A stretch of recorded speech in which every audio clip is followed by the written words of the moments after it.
Alright, so this is my little thoughts on the upcoming pay-per-view from TNA's Bound for Glory. Possibly one of their last pay-per-views, and when I mean possibly, I mean that they may not have a pay-per-view or this in the future. This will be possibly their last one unless they find a TV deal. Or, I mean, I don't know how it's going to work, how TNA will continue, if they can continue without a TV deal. I heard that a lot of their they've pushed their expiry date till end of this year, which which is great for them. But yeah, I just recently just looked up the card now, and I have been watching wrestling on TNA since 2011, around about No Surrender, and I haven't been watching the TNA product for about a couple of months now, about 4 months. Just haven't had the time to sit down and watch it. Same thing with WWE, but I go with these. I go to Wikipedia just to look up at the lineup, and really, I can tell you this right now. I will not be watching the pay-per-view. As much as it seems like it's a good match, there isn't really any matches there that would want to be that would want me to go, okay, I want to pay $35 to watch it. Well, there is one, the Team 3D versus Abyss and Tommy Dreamer. That's a pretty good matchup, but not really worth $30 just to wait for that one match and not know if the outcome would be good or bad, if the entire match would be good or bad. But I have normally I have Get Bound for Glory. It's obviously their WrestleMania, and it's always the pay-per-view I always get. If I don't get, you look at like 2011, 2012, before they did the whole, and 13 as well, where they stopped doing the whole pay-per-view thing, I would normally get Slammiversary varies, but definitely would be getting Bound for Glory and then other pay-per-views. Like I said, I'm not getting this pay-per-view just solely on the fact that I don't know, literally every single wrestler is from Japan in some way, shape, or form. And I understand that yes, yes, it's Bound for Glory in Japan, but when I found out that TNA was going to go to Japan for the pay-per-view, like I did in my other video, I assumed that they were going to bring the entire roster and do a whole pay-per-view there. They haven't even got a world title match. And yes, people are going to say to me that WWE hasn't had, look at the upcoming pay-per-view that's happening at Hell in a Cell. There's no world title match. Yes, but this is this is TNA's one of 4 pay-per-views in a year. I understand WWE, they have multiple pay-per-views. If you don't see, if you don't see Brock Lesnar at one pay-per-view, guess what? You see him in the next month's pay-per-view. But if let's just say, if hypothetically TNA continues to 2015, what their next pay-per-view is going to be? What? Genesis? I don't know. Probably I'm guessing around about Lockdown. So you got, let alone, heck, between now at the end of end of December, you have about what? We're in October, so you have about 2-3 months of no pay-per-view, which means no Bobby Lashley at a pay-per-view.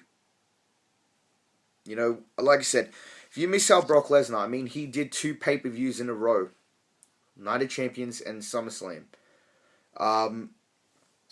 You kind of have to, really think, you got 3 pay-per-views or 4. You got to at least have a world champion, at least all 4 of them.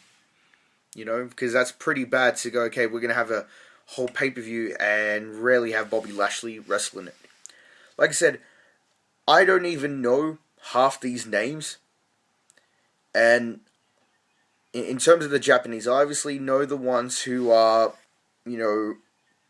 rostered in the TNA roster. But all these other ones that, like who MVP's versing, EC3, whoever the third contender is for Samoa Joe and Loki, all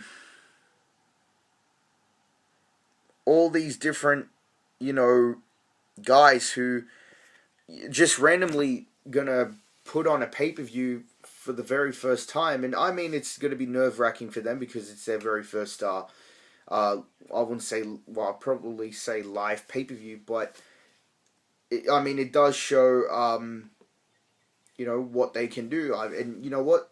Great. Good on them.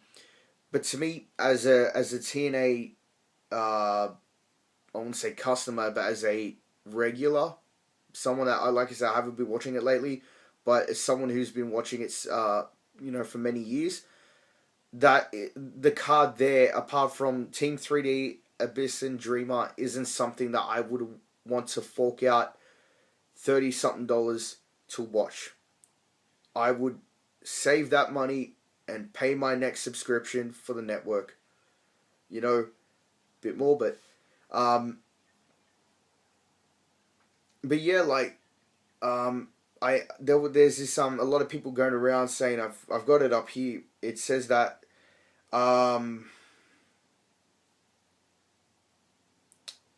that Wrestle 1 will more likely cover production costs, and only TNA's really large expense is transporting the talent to Japan. I don't really know if I really want to know who came up with the idea and why TNA's going to Japan. Is it because they're a bunch of tight asses that they want to get another promotion to pay for the production costs, and that way the only thing they'll have to spend is the transportation? Or did Wrestle 1 or did the other Japanese promoter go, hey, we want to do a show with yous and we'll pay for it? I don't know. I haven't read anything and I've been trying to find out, but I really want to know what this, the behind the scenes reason, whatever you want to call it. But like I said, it is something that I'm not going to worth buying. I mean, I'll buy the pay-per-view, the DVD, but not paying another $30-something just to watch, half the wrestlers. I mean, don't get me wrong, they'll put pretty good matches, but not really something that I would, like I said, I would want to go out and buy it. Would I? No. The one thing with pay-per-views, and especially before the network came out here, if there was especially for WWE, if there was a match that really interested me, I would do nearly anything and everything to go see it. This, like I said, no. I'd rather save $30-something and buy t-shirts, buy merch, do whatever with it, but not pay for the pay-per-view. I'll be happy to pay for the DVD and get it, because it'll be a lot cheaper. But as for watching it, literally on my TV, not knowing who the half the people are, and like I said as well, there's no storyline going into this. I understand if there, to me, it feels like a Japanese invasion, unless there was a whole storyline saying, Wrestle 1 has invaded TNA, and they've done a challenge to TNA that you want to do your next pay-per-view hosted in our hometown.